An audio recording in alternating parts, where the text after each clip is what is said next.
I want to thank all of you for being here on behalf of Lindsey, Darlene, and his family that loved him so much. You know, many of you know that I speak for a living, and President Trump often reminds me that I kind of never stop talking, whether on air or off air. And while it is an honor to be standing in this place today, I simply wish that our dear friend Lindsey were here with us, as all of you do. He would have been so proud, he would have been so honored, Mr. President, that you were here, Mr. Vice President, that you were here.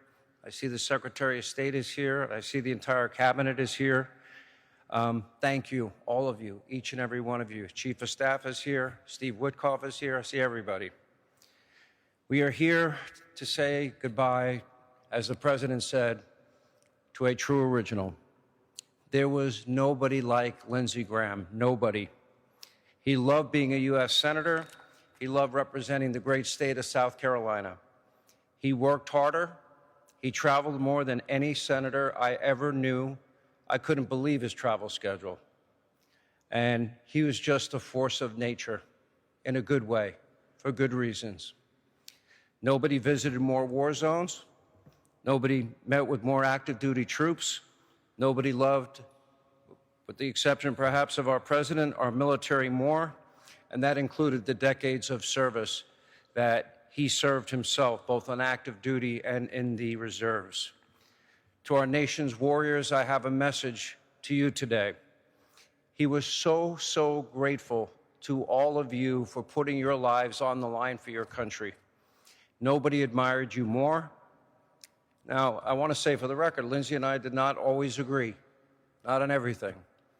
But we could disagree and we could remain friends, and we remained friends for decades. We had similar backgrounds. This may shock some of you. We both, in different ways, we both grew up in a bar. You know, I started working at 12, washing dishes till 2, 3 in the morning. Then I was a cook at 13. At 17, I was tending bar. Lindsey, as the president mentioned, and a bartender at 17, and his father, Darlene, you know, as you know, he ran a bar. He ran a liquor store. He ran a pool room. And it's amazing what life lessons you can learn in that environment. By the way, not all of them are really good lessons. I can tell you that. We did laugh about it constantly. We shared stories always. And yes, I shouldn't admit this in the National Cathedral, we could still curse like we were behind a bar. Lindsey does hold a couple of records that I don't think will ever be broken on the Fox News channel. And number one was how freely he would use certain words on my show in particular. Now, in this beautiful cathedral, I will not repeat them, but his first record was on how many different occasions those words would come flying out of his mouth. That was record one. Record number two was how many times could he say it in a single appearance. I did show a montage on my show about this. And you know, I will selfishly admit that when a U.S. Senator utters certain words on national TV, it is really, Mr. President, you'll appreciate this, it is great for ratings. And Senator Graham was great for ratings because people listened to him. He drew you in. He had that passion to draw you in. So for that, I was very grateful. Lindsey also is well known on my TV show. He was a shameless self-promoter. I don't think any one person ever said lindseygraham.com more than Lindsey Graham. And then he'd call me hours later and tell me how much money he raised on my show that night. And over, if he were here today, I'm sure he would not miss a chance to say darlinegraham.com. I'll say it for him. For the record, it was always a bit risky to have Lindsey on your TV show. My Fox colleagues, they would understand this. And I could have easily been fired for any of these occasions. And I'm extremely grateful to my boss, Lachlan Murdoch. He is with us today. And his father, Rupert, the founder of the Fox News channel. And they never held me accountable, Darlene, for what your brother said. And I'm about to finish my 30th year at Fox, in part because I got to interview wonderful leaders like your brother. Lindsey, I want everybody to know, was so proud to be a senator. He was so proud to serve the people of South Carolina. For the people of that great state, I want you to know with no ambiguity that you gave Lindsey Graham the honor of a lifetime. Thank you. At his core, Lindsey was a man driven by principle: God, family, country. He was a friend's friend. He was a great patriot. He fought with every ounce of strength he had in his body for the things that he deeply believed in. He was also, as my friend, one of the funniest people that you could ever know. We laughed nonstop. We laughed often about many of you in this room. With me, he never held back, and that was the basis of our deep friendship. I will miss him so much. Mr. President, he would be so honored that you are here today. He loved you as he loved his country. He loved the times you played golf. I heard about every single solitary hole. He loved the meals that you shared. He loved the late-night conversations you had. And Mr. President, you gave him the greatest gift of his life, and that was a front-row seat at the highest levels of history in the making. It meant the world to him. Thank you, sir, for that. I see Prime Minister Netanyahu is here. Mr. Prime Minister, you too have been a dear friend of mine for 30 years. It's an honor to have you. And Lindsey would have been blown away that you took this long journey with your beautiful bride to be here today. He loved you. He loved the state of Israel. He loved the people of Israel. Under your leadership, Israel has been one of America's most consistent and loyal allies. He was never shy to say it, to the day he passed. And just as President Trump has been Israel's strongest friend in the history of the White House, you know, the two partners aligned together. Lindsey was that friend to Israel in the United States Senate, as long as I've known this man. Lindsey, he was often unfairly characterized as a warmonger. I've heard that false criticism a lot. It's not true. The truth was the opposite. Lindsey desperately wanted and talked to the president about a lasting peace in the Middle East. He wanted every region, every country in the region on that path to peace. That was Lindsey's dream, if people would only listen to what he had been saying. His greatest gift in life, from my perspective, was Lindsey had moral clarity. He understood right from wrong, good from evil. And he knew, as President Trump knows, as Israel knows, as I know, there can be no path to peace until evil is defeated. Evil, in this case, embodied in a death cult, an ideology, the world's #1 state sponsor of terror. Thanks to the partnership of the President, the Prime Minister, and many other allies, I pray their days are numbers, and I pray that Lindsey's dream of a lasting peace becomes realized soon. I see President Zelenskyy is here. President Zelenskyy, I know that Lindsey would have been deeply moved and honored that you made this long journey to be here today. God, our Father, called him home not long after he returned from yet another perilous trip to Kyiv to meet with you. In our private conversations, he often marveled at your strength against the world, one of the world's most brutal regimes. He saw you, and he said it to me once, as a warrior poet or a warrior comedian. He used those terms. And on paper, I think everybody would agree, on paper, Ukraine would have been defeated in months. And here we are nearly 5 years later, and your country has shown a fighting spirit that no one ever predicted. Now, he was proud of you and the courage of your countrymen. The President mentioned Justice Kavanaugh, who I see here with us today. Justice Kavanaugh, in an unfortunate way, you brought out the very best in Lindsey for the entire country to see. Now, he saw what was happening to you and your family as a grave injustice, and the world got to witness my friend, the person that I knew, in action, and they got to see him at his absolute best. He unloaded on those that were being unfair and brutal to your family and to you. And I believe it was his finest moment, as the president mentioned, as a U.S. Senator. And just as with Justice Thomas before him, and before you, and before Robert Bork before you, he had had enough.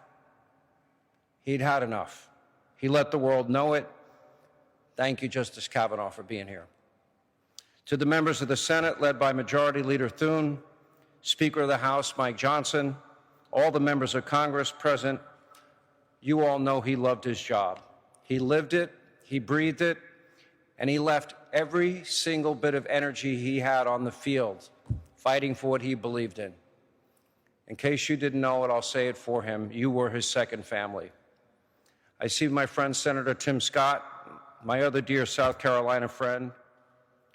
I have one more that is here with me today that's really extra special. Okay. Senator Scott, Lindsey loved you. Your unwavering loyalty meant the world to him. Even before his last primary, when you came on my show the night before that primary and you advocated for him better than he could ever advocate for himself, it touched him deeply. He always knew and understood that you had much higher polling numbers than he did. He was never jealous, ever. He was proud of you, and you defined what it meant to be a man of character and a true friend. I see my friend Trey Gowdy, my fellow Fox host, is here, another dear and loyal friend. He loved playing golf with you. He loved when you made fun of him, which, by the way, was usually very justified. You were a confidant. You were a mentor in ways that people will never know.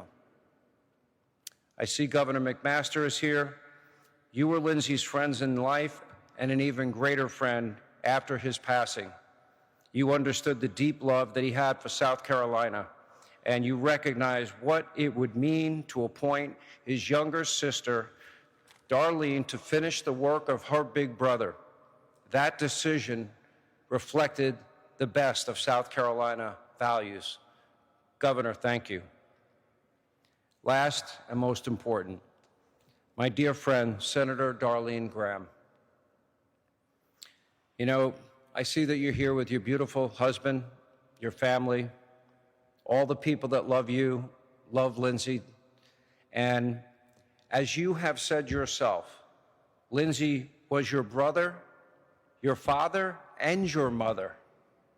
And you were only, as the president pointed out, you were only 13 years old when your parents passed away. And he was only 21 years old, and he left school, and he took over the family business. And he made it his business to raise his little sister.